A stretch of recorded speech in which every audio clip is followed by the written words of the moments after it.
कब शुरू किया और आपके दिमाग में कैसे बात आई कि हमको ये गाय को लेकर कुछ करना चाहिए?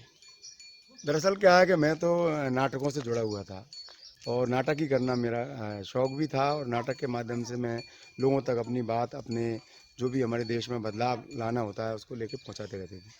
लेकिन इतनी लाख कोशिशें करने के बावजूद भी देश में वो बदलाव दिख नहीं रहा था कि आखिर में जब बदलाव करें तो कैसे करें, क्योंकि लोग जो है ना अपने लालच में, अपने स्वार्थ में इतने डूबे हुए हैं कि हम जब भी उनसे कोई बदलाव की बातें करते हैं तो आदमी डर जाता है कि अरे यार, कल को आपके साथ में जाने से कहीं मेरे पास में आर्थिक जो होते हैं उनको तो नुकसान नहीं पहुँचेगा। तो ये सब करते करते अचानक हमारे एक मित्र हैं, उन्होंने मुझसे कहा, जितेंद्र भाई आप गाय को लेकर काम क्यों नहीं करते? मैंने कहा गाय के नाम पर तो लोग धंधा कर रहे हैं, ज़मीनों पर कब्जे हो रहे हैं, चारा खाया जा रहा है, तो गाय के नाम पर क्या नहीं हो रहा? अगर हम जब ज़मीनी स्तर पर जाते हैं तो पता चलता है कि गाय के नाम पर तो सिवाय जो है ना चारों तरफ लूट मची है, बंदर बांट मची है। तो फिर उन्होंने मुझसे कहा कि देखिए हम इसीलिए आपसे कह रहे हैं कि आप गाय को लेकर काम करो। तो मैंने कहा कैसे करें? तो उन्होंने कहा देखो, गाय के लिए सबसे बड़ी ये है कि गाय हमारे भारत का सबसे बड़ा उद्योग कभी हुआ करती थी।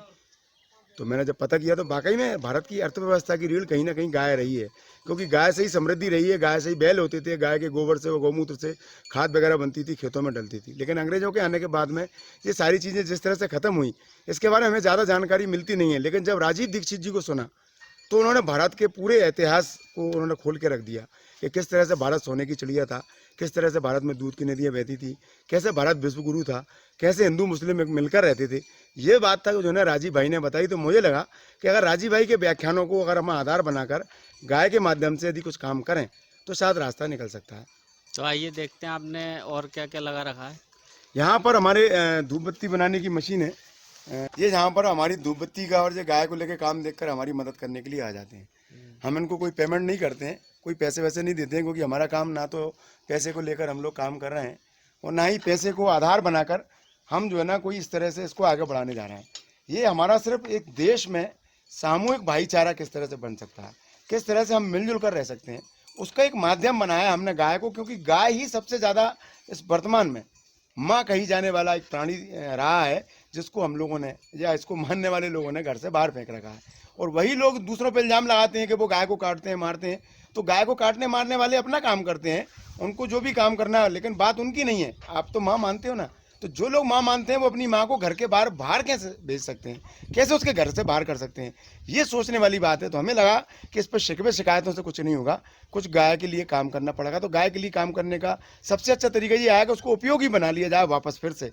तो दूध तो उसका बोनस है, पर उसके गोबर से और गौमूत्र से ही हम जो ना खाद और कीटनाशक बनाकर जब कुछ ऐसे उत्पाद बनाकर लोगों तक पहुंचाकर इस प्रकृति का भी हम भला कर सकते हैं।